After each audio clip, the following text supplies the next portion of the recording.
Vivencias.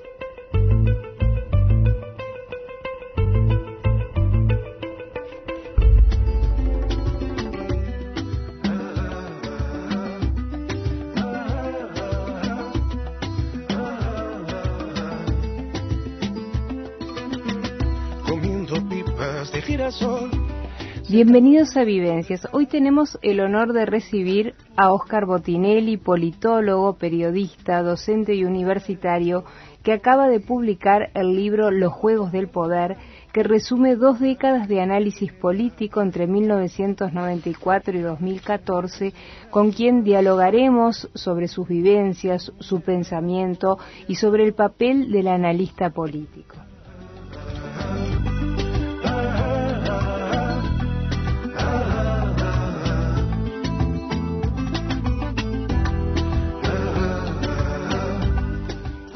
Óscar Botinelli nace en Dolores el 7 de noviembre de 1944. Es politólogo, periodista y docente universitario, catedrático en el Instituto de Ciencias Políticas de la Universidad de la República, director del Centro de Investigaciones Sociales y Políticas y director de la consultora Factum. La política lo acompañó desde siempre. Su padre fue dirigente y legislador del Partido Nacional, el doctor Eduardo Botinelli, y de niño ya ensobraba listas en tiempos electorales. Su familia se traslada a Montevideo y se afinca en el barrio de Punta Carretas. Se educó en José Pedro Varela y en el IABA para luego iniciar estudios en la Facultad de Derecho. Siendo muy joven, incursiona en el periodismo. Con 18 años es contratado como corresponsal parlamentario para el diario El País y más tarde se integra al semanario Marcha. Su vivencia familiar lo marcó sus primeros pasos en la política y desde joven comenzó a militar en el Partido Nacional para luego participar de la fundación del Frente Amplio y ser el secretario político del general Gliber Seregni entre 1971 y 1987. Botinelli estaba presente en el preciso momento en el que el general Seregni es detenido el 9 de julio de 1973. En ese año, su labor como periodista se ve interrumpida con el golpe de Estado por la clausura del semanario Marcha y su cese en el diario El País, de modo que vuelve a Dolores a trabajar en el campo heredado de sus padres. Fue detenido en varias ocasiones hasta que en 1976 se marcha al exilio en Buenos Aires. Regresa a Uruguay en 1982 y trabaja en la Comisión por el Voto en Blanco en las elecciones internas de ese año y tras la restauración democrática en el Frente Amplio hasta el año 1987. A partir de allí comienza sus actividades académicas vinculadas a la ciencia política junto a Juan Rial y en 1989 a realizar análisis políticos para Canal 4 para luego fundar la consultora Factum, que debuta formalmente con encuestas durante el plebiscito sobre la ley de caducidad. Botinelli acaba de publicar el libro Los Juegos del Poder, que resume 2 décadas de análisis político entre 1994 y 2014, donde además reflexiona sobre el papel del analista político. Muchísimas gracias, muy bienvenido, Óscar, un honor tenerlo hoy en Vivencias. Muchas gracias a ustedes, es un gusto estar aquí en este programa, en Vivencias, en CX30. ¿Qué recuerdos tiene de esa familia? ¿Cómo lo marcó en su vida política? Bueno, digamos, la vida política mía transcurre, se puede decir, en 3 etapas. La de hijo de, claro, la de hacer cosas uno y la de retirarme y pasar al otro lado del mostrador a dedicarme a ser un observador, un analista político y ya no un participante. Y como digo muchas veces, después que uno da el salto y pasa a ser un analista, pasa a ser un bicho incómodo para toda la humanidad, ¿no? Bueno, la política era un elemento presente en mi casa, como eran aquellas casas de pueblo muy abiertas, donde siempre había gente, en parte porque estaba el consultorio de mi padre adelante, pero además porque iban los correligionarios, como se decía en aquella época, de mi padre. Mi abuelo participaba también ayudando a mi padre en la política, que vivía con nosotros. Es decir, el ver la política de adentro. Además, lo que tenía un pueblo al interior en aquella época, donde no había hoteles como la gente, sobre todo en lo que no eran capitales, es que todo personaje que iba a Dolores, o buena parte de los personajes, se quedaban en casa, ¿no? Entonces eso me llevó ya de niño a conocer lo que eran dirigentes políticos de todos los partidos, claro, gobernantes, ministros, porque bueno, iban a la casa del que era diputado por el departamento, lo conocían del Palacio Legislativo, entonces eso me dio un contacto directo, bueno, lo que era el funcionamiento de los clubes políticos, el ensobrado de listas. Me acuerdo que me ponían en el comedor, me ponían porque si no yo me salía a la vaina y algo quería hacer. Entonces, claro, para estarme tranquilo era estar doblando las listas previo a lavarse bien las manos para no ensuciar, claro, ¿no? Además, en aquella época las listas eran unas sábanas impresionantes, había que doblarlas en 8 para que entrara en el sobre. Entonces, el doblado era toda una estrategia. Claro. Generalmente para la gente que vive en contacto con la política o vive de la política, más que un gusto suele ser una pasión. ¿Qué siente usted por la política? Sí, no, apasiona. Digo, hay distintos abordajes que se puede hacer de distintas maneras. Uno, desde el abordaje se puede decir del hobby, ¿no? Es decir, uno tiene una pasión por la política, como otro la puede tener por el fútbol, por el coleccionar sellos de correo, por mil cosas, ¿no? Otra es que, bueno, cuando uno va mamando la política, eso u otro tipo de estímulos, lo lleva a un interés muy grande por los grandes problemas nacionales, sociales, universales. Entonces también la política es una forma de ver, de canalizar todas esas inquietudes que se tiene por lo que en un término muy viejo se dice la cosa pública, pero que en algún momento es muy político, muy institucional, en otros momentos mucho más social, más modernamente empieza la economía como un tema dentro de la política, ¿no? Y sí, es algo que obviamente absorbe el interés de uno en la vida, ¿no?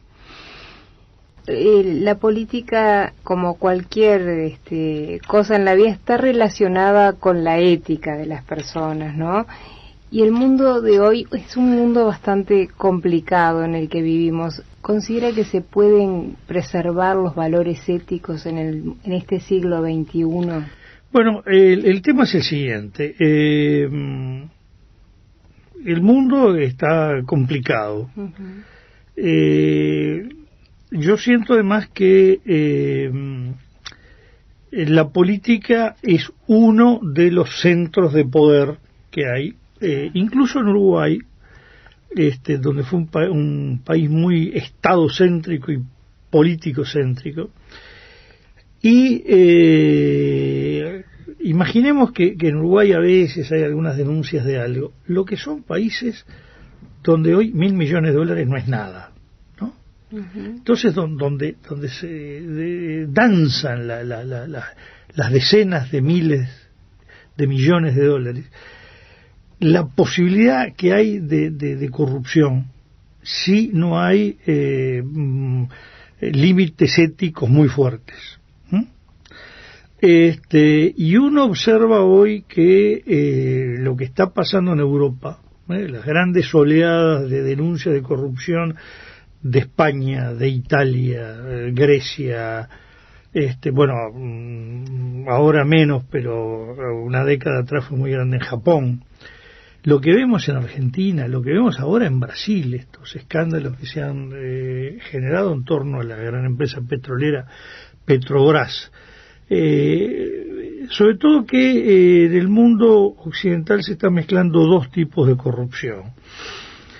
La corrupción personal y lo que se le ha llamado la corrupción política. La corrupción personal es, bueno, yo soy el que decide la adjudicación de estas obras, estas concesiones, claro, y deme un porcentaje para mí.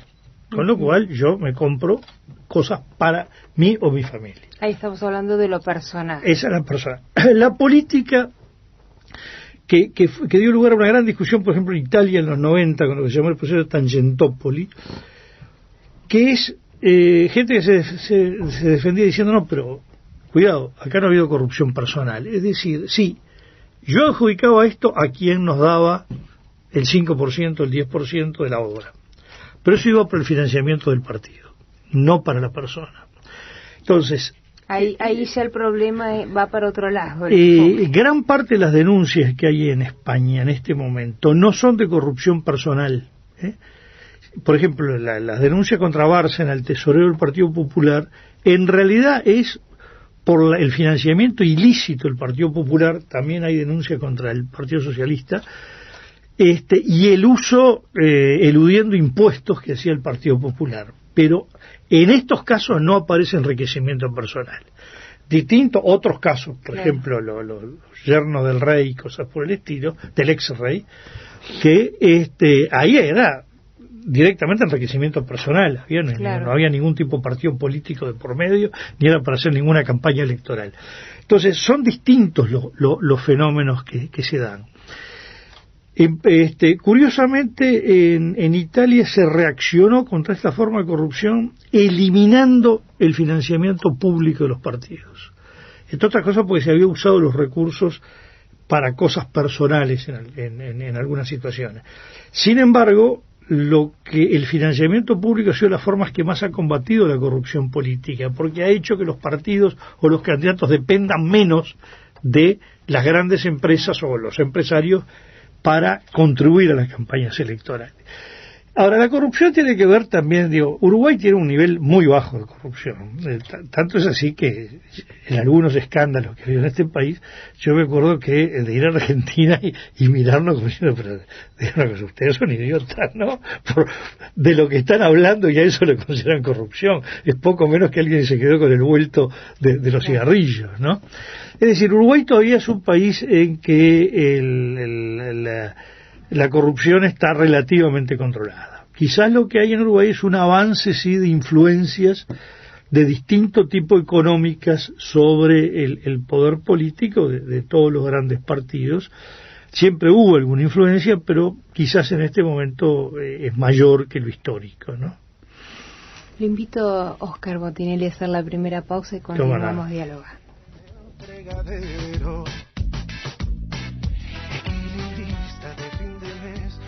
Coseré para los muchachos todos los bajos del pantalón. Vivencias. Il regalo mio più grande, vorrei donare il tuo sorriso alla luna perché di notte chi la guarda possa pensare a te, per ricordarti che il mio amore è importante. Non importa ciò che dice la gente perché tu mi hai protetto con la tua gelosia che anche molto stanco. Continuamos en CX30 Radio Nacional en Vivencias dialogando con Óscar Botinelli. ¿Y cómo fue ser secretario político de Líber Seregni y tener una relación tan cercana? Yo llegaba del Partido Nacional Frente Amplio, en ese momento hacía dos actividades ya que en el fondo eran medias esquizofrénicas, porque era hacer la crónica parlamentaria del país con mucha objetividad. Quiero aclarar en este sentido que yo, un recuerdo que le tengo de toda esa época de leer El País, es el absoluto respeto que hubo por el periodismo profesional y la objetividad, no solo en mi caso, sino de otras figuras periodísticas, eso Rubén Cotelo, Carlos María Gutiérrez, Homero Alsina Tevenet, en fin. Pero claro, el hacer una crónica parlamentaria buscando la objetividad y por otro lado estar en una militancia política, a uno le producía una disociación todo el tiempo. Yo no estaba comprometido con ningún grupo político en particular, tenía una experiencia de lo que era la política. Ya cuando se forma el Frente Amplio yo ya tenía prácticamente 8 años de cronista parlamentario, 9 años iba. Cuando se funda el Frente ya tenía 9 años, lo cual era un conocimiento muy grande, 8 años, perdón, un conocimiento muy grande de mucha gente de la política y de cómo se hacía política. Y además el Frente Amplio, cuando nace, tiene una serie de problemas de tipo legal, de cómo armar lo que en ese momento era verdaderamente una coalición con una normas jurídico-electorales mucho más restrictivas que las que hay hoy. Claro. Y como yo ya me había especializado en los temas electorales, fui el que encontré la solución y empecé a trabajar en eso, hacia la formación del Frente Amplio. Y ahí, entre varios, uno de ellos fue Selmar Michelini, que le aconseja a Sereñi y dice: mire, acá hay una persona que conoce bastante de política y que no está en ningún grupo, cosa que es muy difícil encontrar. Claro. Y entonces ahí Sereñi, al iniciarse Frente Amplio, me copta como secretario político, con el cual estuve hasta mediados del año 87, ¿no? En el medio de eso estuvo la prisión de él, me exilió. Claro. ¿Y cómo vivió esos años de exilio? Bueno, fueron muy difíciles, porque yo me fui a Buenos Aires con la idea inicial de que bueno, todavía Argentina se pensaba que era un lugar vivible, y al poco de haber llegado ya viene digo, no era muy vivible el punto de vista de la vida diaria, porque era un país en conmoción permanente, con una inflación tremenda, pero en Uruguay no se tiene idea de lo que es la hiperinflación que hubo en Argentina, ¿no? Precios que podían subir un 10-15% todos los lunes, claro.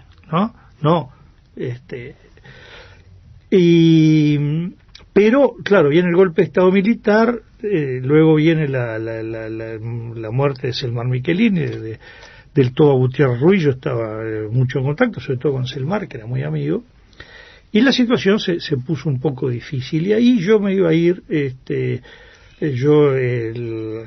Había obtenido el estatus de refugiado por el Alto Comisionado de Naciones Unidas para los Refugiados, y la posibilidad de irme a México. El propio ACNUR me había pedido que en lugar de México, para dejar lugar a gente, fuera a Italia, donde yo tenía derecho a la ciudadanía, e irme en calidad de repatriado.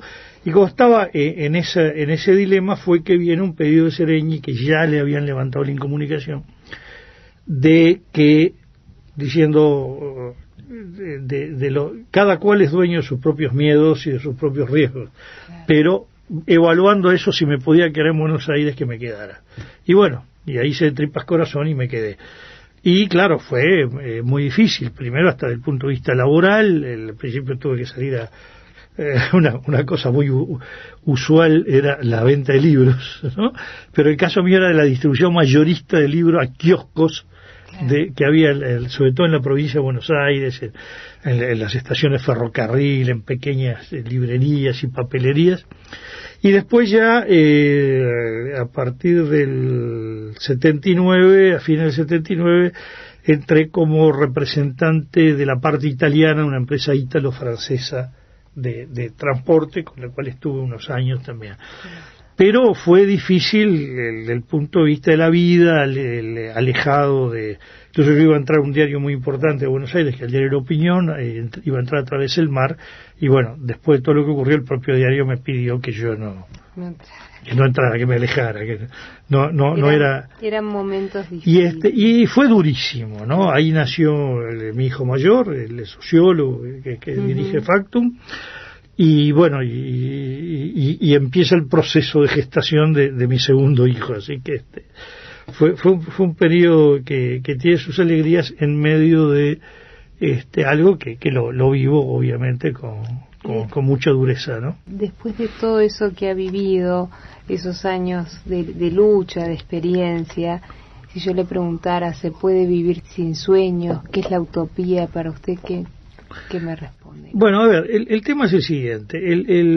Cuando uno asume la calidad de analista político, hay dos formas de ser analista o de ser investigador en ciencia política. Una, lo que se llama un analista comprometido, ¿vale? O sea, a partir de asumir determinada postura política, él, bueno, cumplió una función de estudio, investigación, de análisis, pero a partir de esa definición, y muchas veces con el objetivo de contribuir a esa actividad política, ideológica. La otra es pretender ser una especie de observador científico, ¿no? Yo decía el ser una especie de entomólogo de la investigación política, es decir, observar, clasificar, analizar, tratar de interpretar, sin involucrarse uno con el objeto de estudio, ¿no? ¿Y eso es fácil? Yo creo que sí, sobre todo que uno, al principio puede ser que no, pero uno va desarrollando. Lo fundamental, yo lo pongo en el prólogo de mi libro. Sí. El prólogo lo hizo el entonces presidente de la República. Ahora voy a compartir. En la introducción, que lo importante es partir de un supuesto que no le es fácil de aceptar a todo el mundo. Que existe la diversidad. Y la diversidad no es solo el tema de diversidad sexual, como se cree. Diversidad es que hay diversidad en todo. Que la gente piensa como piensa y actúa como actúa porque ve el mundo de manera diferente. Lo ve diferente por miles de razones, por el hogar en que se crió, por la clase social a la que pertenece, por dónde se educó, por cómo le fue en la vida, pero construye una escala de valores que es distinta. Que lleva que para unos es horrible, por ejemplo, que pueda existir el aborto, porque considera que es ir contra la vida, y para otros le parece horrible que eso esté penalizado, porque es ir contra la libertad personal. Y no es que uno sea malo y el otro bueno, sino que parten de estructuras, de valores diferentes. Entonces, lo importante es tratar de entender cómo piensa cada uno, y a partir de ahí analizar por qué hace las cosas. Lo que no quiere decir que la gente no se equivoque, pero equivocar en un sentido, yo diría, casi de juego. Es decir, la equivocación está, si alguien piensa esto y hace esto otro, eso otro va en contra de lo que está pensando. Eso es un error. No que el error está como piensa, no, el pensar es legítimo de todos, ¿no? Y ocurre que a veces hay problemas en el análisis con las palabras. Por ejemplo, en Uruguay, que alguien sea calificado de derecha molesta, que se diga que alguien es conservador molesta, e incluso a veces se confunde que alguien puede ser progresista en el plano social, pero conservador en el plano ético, y entonces molesta que uno diga que es conservador, ¿no? Siempre eso va a aparecer. Tiene que medir mucho las palabras. Bueno, yo creo que las mido menos ahora que hace un tiempo, ¿no? Ya es menos cuidadoso. Y a propósito de eso, me gustaría, antes de hacer otra breve pausa, compartir el prólogo. Fue escrito por José Mujica y es una breve parte de este prólogo. Y José Mujica dice: es por esto que este libro, que reúne los trabajos del análisis político de Óscar Botinelli a lo largo de los últimos 20 años, adquiere a mi juicio una importancia significativa. Aporta la mirada sistemática y cotidiana de un observador lúcido y situado en primera fila de la historia política de este país, formulada en caliente, en simultánea con los hechos que acontecían en nuestro país. Otras visiones se han expresado y otras más vendrán, que nos ayudarán a comprender mejor lo que fuimos y lo que somos, nuestras fortalezas y nuestras debilidades, y ojalá den al sistema político en su conjunto elementos para dar respuestas acordes, cada quien desde su legítima posición política e ideológica, para construir colectivamente un país cada vez más próspero, más justo e igualitario y, en definitiva, más feliz. Y es realmente de atender este prólogo cuando usted ha sido algunas veces bastante duro con José Mujica. En el propio libro, ¿no? Hay algunos artículos que no son nada condescendientes. Por eso. Con lo cual yo le agradezco mucho al entonces presidente de la República que, sabiendo las cosas que yo escribo y que no he sido para nada condescendiente con ningún presidente, tuvo el gusto de hacerme el honor de que él prologara el libro estando en la presidencia de la República, claro, ¿no? Se ve que lo prologó desde la admiración y el respeto que desde siente, el respeto, claro, como profesional, ¿no? Sí, yo en general he tenido, pese a que no he sido contemplativo con ninguno, buena relación con casi todos con todos los presidentes de la República que me ha tocado, sobre todo del 84 a la fecha, ¿no? Y ahí hay un ángulo de reflexión de Mujica sobre lo que es, bueno, el respetar la reflexión del otro, ¿no? Dentro de uno de los artículos que analiza los juegos del poder, es el resultado del plebiscito por el no a seguir con el régimen de facto, que el 58% dice que no y un 42% dice que sí. Esto pasó hace 32 años atrás. ¿Qué análisis se puede hacer hoy, ya ha pasado 35 años, de aquel 42% de personas que quería seguir con el régimen de facto? El tema es el siguiente. El primero, una cosa que le estuvimos hablando antes de empezar el programa, que yo la marco en la introducción. Cuando uno escribe sobre 2 décadas, tiene, digamos, 2 caminos. Primero, yo no escribí sobre 2 décadas, escribí durante 2 décadas, claro, y hago una recopilación de una parte de lo que escribí en este periodo. Concretamente, yo tengo unos 3.000 análisis más o menos de estos 20 años, de los cuales 850 y algo son del diario El Observador, que es lo que tomé para recopilar, y de ahí quedan 140 artículos, claro, más o menos. Una es escribir hoy cómo ve hoy uno los 20 años anteriores, claro, que es una visión desde el presente, que ya tiene un elemento de que no es como se fue viviendo en el momento. Quizás es más exacta, claro, la visión de hoy. No es la perspectiva del libro. La otra es tomar lo que uno escribió en cada momento. Claro, es esa la perspectiva. Y sin retocarlo. Claro, ¿no? Es decir, esto es lo que se dijo. Hoy yo sobre algunas cosas escribiría lo mismo. Otra le haría algún retoque y otra escribiría distinto, ¿no? Pero lo importante es que eso es lo que es la vivencia del momento. Dicho esto, pasa lo siguiente.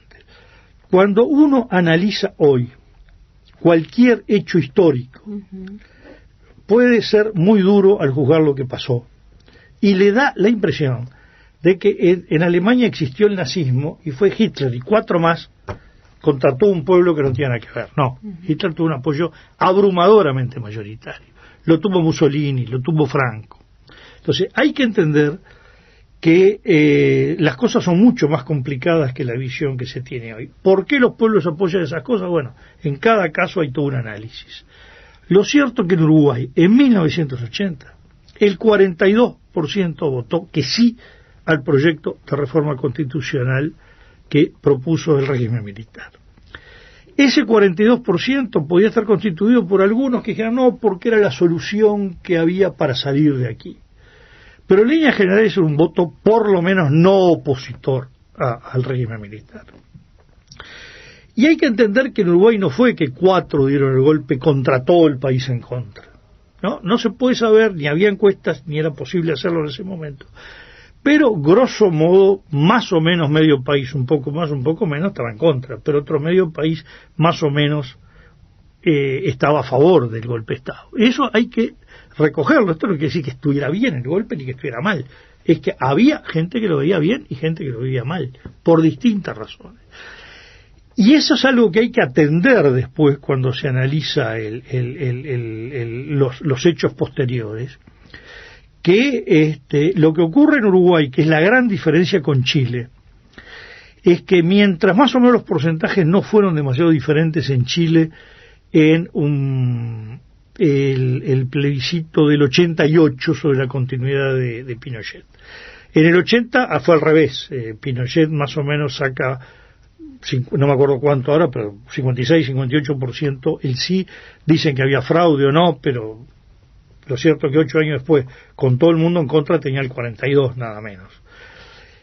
La diferencia es que mientras el pinochetismo y post-pinochetismo duró muchísimo tiempo, y uno vio cómo la continuidad de la forma más fuerte de apoyo a lo que fue Pinochet, que fue la derecha propiamente dicha, como Renovación Nacional, que era poco más light, anduvieron por esos porcentajes siempre.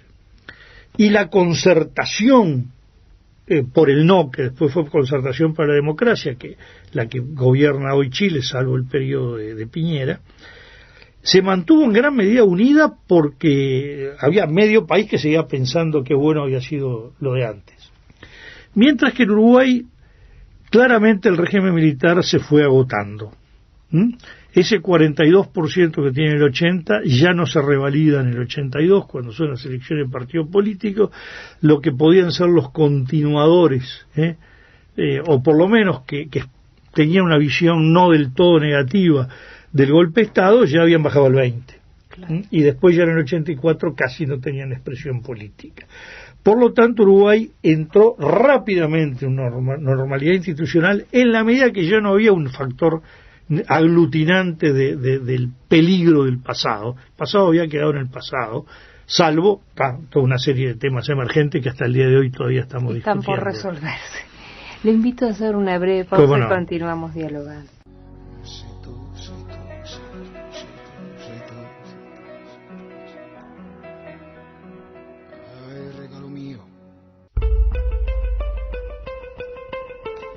Vivencias.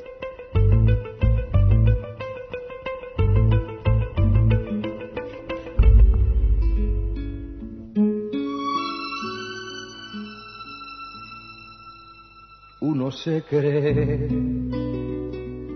que los mató el tiempo y la ausencia. Continuamos en Vivencias en CX30 Radio Nacional dialogando con el politólogo Óscar Botinelli. Y su libro comienza citando un texto del periódico El Tábano de Durazno y dice: Dios me puso sobre esta ciudad como un tábano sobre un noble corcel para picarlo y mantenerlo despierto. ¿Quiere explicar esta analogía? Bueno, esto es el epígrafe que se debe a Natalio Botana. Natalio Botana, duraznense, sacaba hace un siglo más o menos un periódico, no sé qué frecuencia tenía, llamado El Tábano. Después Botana se traslada a Buenos Aires y lanza el diario Crítica, que fue un diario que llegó a ser uno de los más vendidos en Sudamérica, y amasó además una fortuna considerable. Pablo Neruda relata en sus memorias que fue invitado a comer a la casa de Botana y tenía un zoológico particular donde tenía más de 100 especies distintas, faisanes, con gente que las conseguía en distintas partes del mundo, una cosa. Y Botana, que era muy sensacionalista, titulaba tanto Crítica como El Tábano de Durazno con esa frase que yo tomé prestada. La frase que yo recogí es el problema es que no hay documento escrito sobre el tábano de Durazno. Lo que hay son versiones orales. Lo que sí hay escrito sobre el epígrafe que aparece en el diario Crítica de Buenos Aires, que eso sí, están los ejemplares. Y hay 3-4 versiones, pero más o menos la misma. Es decir, la función de tábano para aguijonear y mantener despierto a la ciudad. O sea que es tarea difícil. Bueno, la tarea es picar, ¿no? Estar picando ahí siempre. El problema es que todo el mundo después trata de dar el manotazo para matar al tábano. Claro, es complicado, no es fácil. Y eso era lo que hablábamos, que hay que separar al analista político entonces del objeto de estudio para poder hacer algo serio, entonces, un trabajo comprometido. Claro, el tema es que uno tiene que tratar de analizar entendiendo que es legítimo lo que hace cada una de las partes. Claro. Es decir, no es que unos tienen bondad y maldad, eso sí lo hacen los actores políticos, que además razonan en términos de que cada uno tiene la razón y el otro no, cosa que es legítimo cuando se parte de una escala de valores, pero para el análisis. Porque lo que no hay que confundir es estudiar para analizar si uno está de acuerdo o no con los valores o principios de cada uno. Eso es otro tema. Claro. Y otra cosa es partir de la base, que cada uno, a partir de sus valores, va a actuar de manera diferente y que expresa la diversidad de una sociedad. Hay sociedades monolíticas y hay sociedades más plurales. La nuestra es una sociedad plural a partir de muchos valores compartidos. Claro. ¿No? Antes de irme a la pausa, me gustaría que me dijera cuáles son los desafíos que enfrenta Tabaré Vázquez hoy respecto a su primera presidencia. Bueno, yo creo que esto se puede valorar de dos maneras, una política y otra sobre la sustancia del gobierno. Política, digo, de los juegos de poder político. el tema es el siguiente. Una ventaja que él tiene es que entre el resultado numérico electoral y el resultado psicológico hay un abismo. El resultado numérico fue una elección donde el Frente Amplio retiene apenitas la mayoría parlamentaria, 2.700 votos de diferencia por la banca 50 en 2 millones, casi 2.400.000, es nada. Claro.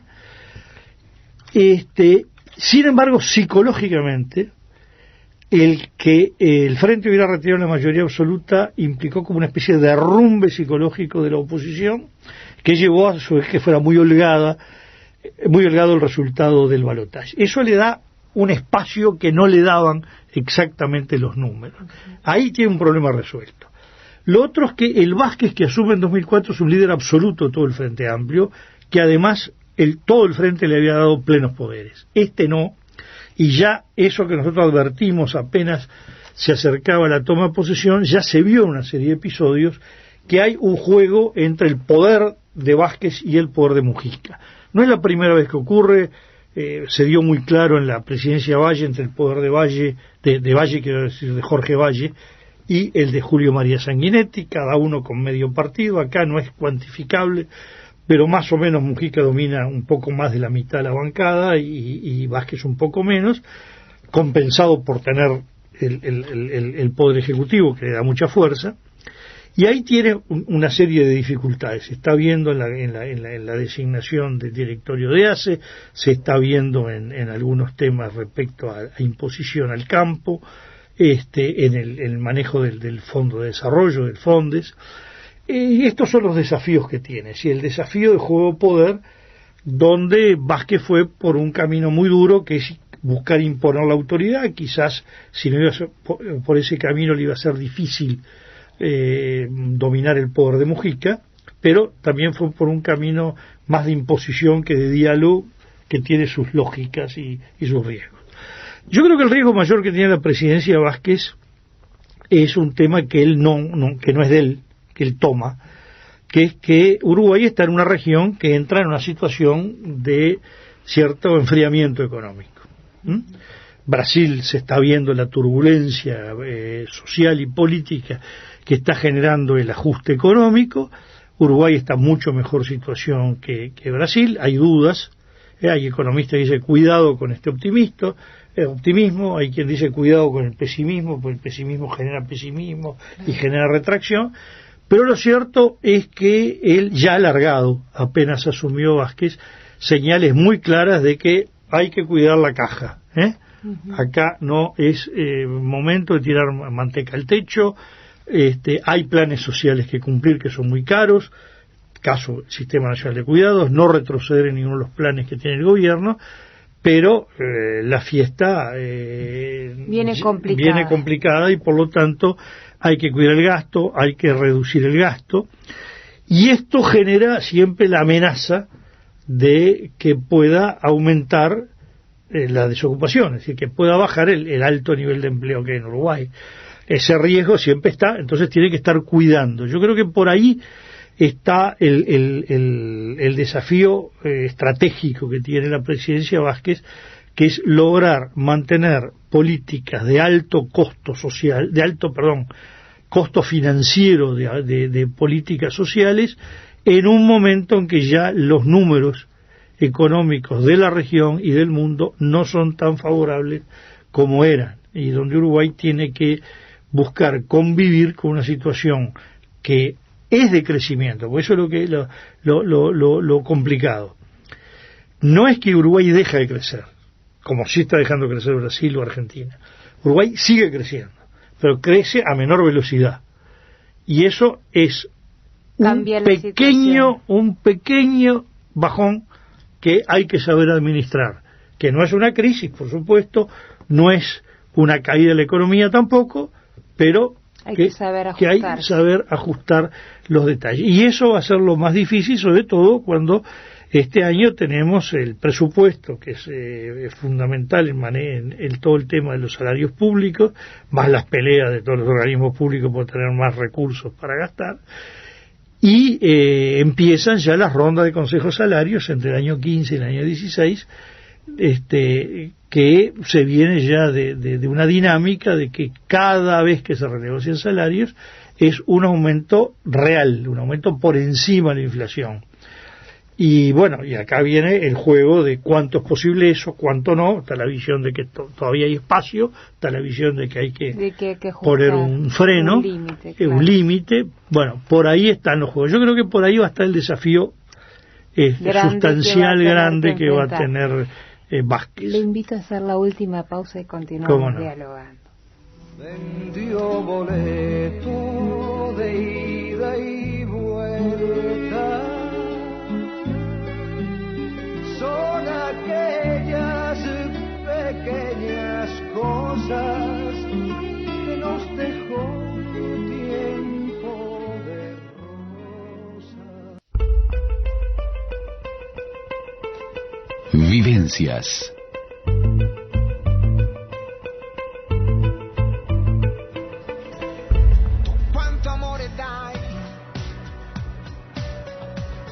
Continuamos en Vivencias en CX30 Radio Nacional dialogando con el politólogo Óscar Botinelli.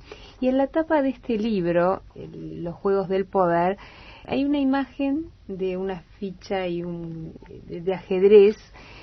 El poder requiere una estrategia, de ahí capaz que la imagen, ¿no? Bueno, sí, hay una cosa que es esta. La gente a veces, y le parece mal, dice, los políticos piensan todo el tiempo en tácticas y estrategias.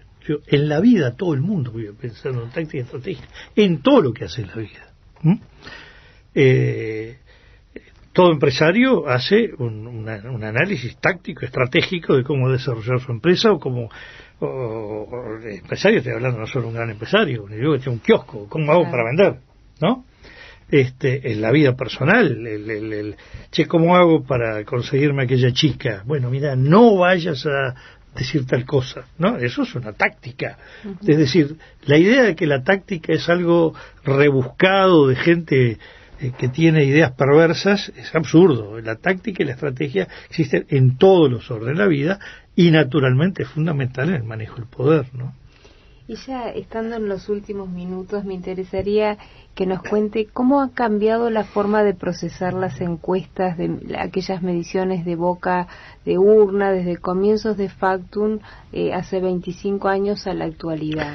Primero tenemos que diferenciar tres cosas distintas, o primero dos cosas distintas. Lo que es los elementos previos a la elección, donde, o sea, puede diferenciar en tres. Primero, lo que son cosas que no tienen que ver directamente con las elecciones, sino cómo se va viendo la opinión pública a lo largo del tiempo, que se expresa de cómo valora un gobernante, qué posiciones toma respecto a determinados temas. Otra, ya en relación a la competencia electoral, una cosa en las encuestas previas, cómo se va dando la intención de voto hacia determinados partidos y candidatos, que luego eso se refleja o no en las urnas, porque son intenciones de voto que pueden cambiar, que pueden traducirse en el voto o no. Y una cosa diferente es cuando uno lo que hace es registrar cómo votó la gente antes de que se puedan contar todos los votos. Y ahí se usan dos técnicas distintas. La encuesta a boca de urna, que prácticamente hace tiempo en Uruguay no se está usando como elemento de divulgación. Se ha usado más como un elemento de tener un insumo para los que estamos trabajando, que la encuesta a boca de urna es cuando la gente sale del local de votación y se le pregunta qué votó. Esto tiene muchas falencias, ¿no? Realmente es un elemento endeble y por eso prácticamente en Uruguay, por lo menos las principales institutos, empresas, no lo usamos desde hace muchísimos años. Y lo otro que sí es lo que usamos es, pero ya no es encuesta, no tiene que ver con preguntarle nada a nadie, que es hacer un ejercicio estadístico que, tomando en cuenta todo un conjunto de mesas de votación de circuito, proyectar el resultado como si fuera el resultado total, que tiene un margen de error estadístico más o menos del 1%, lo cual permite que, bueno, el último, el Frente tuvo el 47,8, bueno, a nosotros nos dio 47,2. Por lo tanto, si la mayoría parlamentaria se obtiene por el 0,1 por 1000, es muy difícil saberlo. Yo diría que lo que ha cambiado más es los métodos de recoger la información. Antes era alguien yendo a un circuito, tomando el dato a lápiz, buscando un teléfono público, yendo con fichas en el bolsillo y comunicando, y ahora voto a voto se va pasando. Tecnológico. El voto a voto se va pasando Claro. por el celular. Cada voto que se abre se transmite por el celular. Se nos han ido lamentablemente los No, minutos. por Ha sido un enorme placer, Oscar Botinelli, contar con su presencia. A la audiencia recomendarles Los Juegos del Poder, un excelente libro que lo van a disfrutar, y capaz para la gente joven que muchas cosas no las vivió, un excelente material también para consultar. Bueno, muchas gracias. Muchísimas Recoge gracias. 20 años de la vida del país. Claro, ¿no? que sí. Un gusto, un placer contar con su presencia. Bueno, muchísimas gracias a ustedes por la invitación. Vivencias.